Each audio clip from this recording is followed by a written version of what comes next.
پھر قحط آقا علیہ السلام کے دور میں آیا، میں جوڑ رہا ہوں، بڑا شدید قحط آیا، اور یہ بھی صحیح بخاری میں ہے، جلد اول صفحہ 127۔ اور پھر امام ابن حجر عسقلانی نے فتح الباری میں اس تفصیل سے بیان کیا۔ پھر اس کے بعد فتح الباری کے علاوہ یہ پھر ابن عبد البر نے بیان کیا تمہید میں، پھر امام سہیلی نے بیان کیا، پھر امام طبرانی نے بیان کیا المعجم الکبیر میں، اور تمام محدثین میں، جن میں اول امام بخاری الجامع الصحیح میں روایت کرتے ہیں۔ حضرت انس بن مالک راوی کہتے ہیں کہ ہم مدینہ میں تھے، جمعہ کا دن تھا، آقا علیہ السلام منبر پہ تھے، خطبہ ارشاد فرما رہے تھے، اتنا قحط تھا کہ فصلیں سوکھ گئی تھی، لوگ مرنے کو تھے، درخت سوکھ گئے تھے، جل گئے تھے، جانور نڈھال ہو کے مر رہے تھے۔ حالت خطبہ میں ایک اعرابی کھڑا ہو گیا ہاتھ جوڑ کر، عرض کیا یا رسول اللہ، ہمارے مویشی ہلاک ہونے لگے، بچے بھوک سے مرنے لگے، قحط سالی کی انتہا ہو گئی۔ عرض کیا اللہ کے حضور ہمارے لیے بارش کی سفارش کر دیں۔ حدیث پاک میں آتا ہے کہ آقا علیہ السلام کی جب فریاد سنی تو حالت خطبہ میں میرے مصطفیٰ کے دست اقدس اٹھ گئے اور آپ نے دعا کی۔ صحابہ کہتے ہیں اس ذات کی قسم جس کے قبضہ قدرت میں میری جان ہے، آسمان صاف تھے، بادلوں کا کوئی ٹکڑا نہ تھا، بس ابھی ہاتھ مصطفیٰ کے اٹھے تھے کہ آسمانوں پر بادل امنڈا ہے، اور ہاتھ ابھی نیچے نہیں آئے تھے کہ موسلادھار بارش شروع ہو گئی، حتیٰ کہ آقا جب منبر سے اترے تو ریش مبارک سے پانی ٹپک رہا تھا۔ اور پھر بارش رہی، اگلا دن فرماتے ہیں کہ 8 دن گزر گئے، اگلا جمعہ آ گیا، بارش ایک لمحہ نہیں تھمی۔ آقا علیہ السلام پھر خطبے کے لیے منبر پہ خطبہ جمعہ کے لیے، پھر اعرابی کھڑے ہو گئے، اب وہ راستے بھر گئے، وادیاں پر ہو گئیں، نالے بہنے لگے، لوگوں کے چلنے کی جگہ نہ رہیں، کھڑے ہو گئے یا رسول اللہ اب مر گئے، خدا کے لیے اب اس بارش کو تھما دیں، روک دیں۔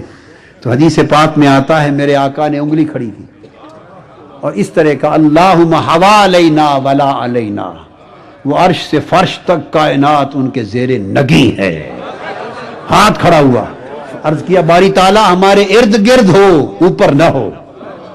بس جو انگلی کا اشارہ کرتے تھے، صحابہ کہتے ہیں خدا کی قسم بادل پھٹتے جاتے تھے، دوڑتے جاتے تھے، ارد گرد جنہیں ضرورت تھی بارش رہی، جو وادی بھر گئی تھی وہاں رک گئی۔ یہ تو واقعہ حدیث کا امام طبرانی اور امام عسقلانی نے یہاں پر بیان کیا ہے۔ وہ کہتے ہیں جب منظر یہ ہو چکا تو حدیث پاک میں ہے، کہتے ہیں آقا علیہ السلام یہ منظر دیکھ کے خوش ہوئے، اور اتنے خوش ہوئے لوگوں آپ کے ایمان کی جلا کے لیے یہاں وہ بات آ رہی ہے، جب منظر دیکھ کے خوش ہوئے۔ اب یہ اس وقت کی بات ہے مدینہ کی، جب حضرت ابو طالب اس دنیا میں اس میں نہیں تھے، مدینہ کی بات ہے۔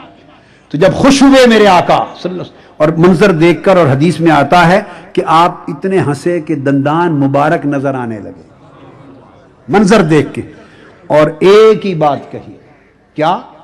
خوش ہو کے ہنسے اور مسکرا کے فرمانے لگے منظر کے سامنے، فرماتے ہیں لو کان ابو طالب حیا لقرۃ عینا، فرمایا آج میرا چچا ابو طالب زندہ ہوتا تو اس کی آنکھیں ٹھنڈی ہو جاتی۔ ہائے ہائے! اب ایمان سے کہیے ایسے موقع پر کون کسے یاد کرتا ہے؟ کوئی کسی کافر کو یاد کرتا ہے؟ جس نے نبی کا کلمہ نہ پڑھا ہو اس کو یاد کرتا ہے؟ جو دنیا سے حالت کفر میں گیا ہو اسے یاد کرتا ہے؟ یہ بھی کہہ فرما سکتے تھے میرے بابا عبداللہ زندہ ہوتے، میری اماں آمنہ ہوتی، خدیجۃ الکبریٰ ہوتی، فلاں ہوتے، جس نے کا نام چاہتے لے سکتے، مگر ایک وجہ تو یہ تھی آقا کو وہ یاد تھا کہ جب قحط ہوتا تو میرا چچا ابو طالب مجھے اٹھا کر سینے کعبہ میں لے جا کر میرے چیلے کا وسیلہ دے کر بارش مانگتا تھا، اور بارش آتی تھی۔ آج وہ چچا ابو طالب زندہ ہوتا اور خدا کی قسم بارش کا یہ منظر دیکھتا تو اس منظر کو دیکھ کر اس کی آنکھیں ٹھنڈی ہو جاتی۔ اور آگے سنیے، فرمایا آج میرا چچا ابو طالب ہوتا تو اس کی آنکھیں ٹھنڈی ہو جاتی۔ اب یہ آقا کا فرمانا کہ اس کی آنکھیں ٹھنڈی ہو جاتی، ارے اس سے بڑی بھی دلیل ایمان کوئی ہے؟ اور پھر آگے کیا فرماتے آقا علیہ السلام؟ فرما کر فرمانے لگے ہاں کوئی ہے جو مجھے اپنے چاچا ابو طالب کے شعر سنا دے۔ ہائے ہائے ہائے ہائے، وہ جو میرے بچپن میں کہے تھے کوئی شعر سنا دے۔ مولا علی المرتضیٰ کھڑے ہو گئے، کچھ اور صحابہ کھڑے ہو گئے، اور بھی حدیث میں آتا ہے کئی صحابہ کھڑے ہو گئے۔ آگے سب سے مولا علی المرتضیٰ، عرض کیا یا رسول اللہ ایسے لگتا ہے کأنک اردت قولہ وابیض یستسقی الغمام بوجہہ، آقا ایسے لگتا ہے کہ آپ ان کا یہ شعر سننا چاہتے ہیں۔ فرمایا ہاں وہی، پھر مولا علی المرتضیٰ نے یہ شعر گنگنایا۔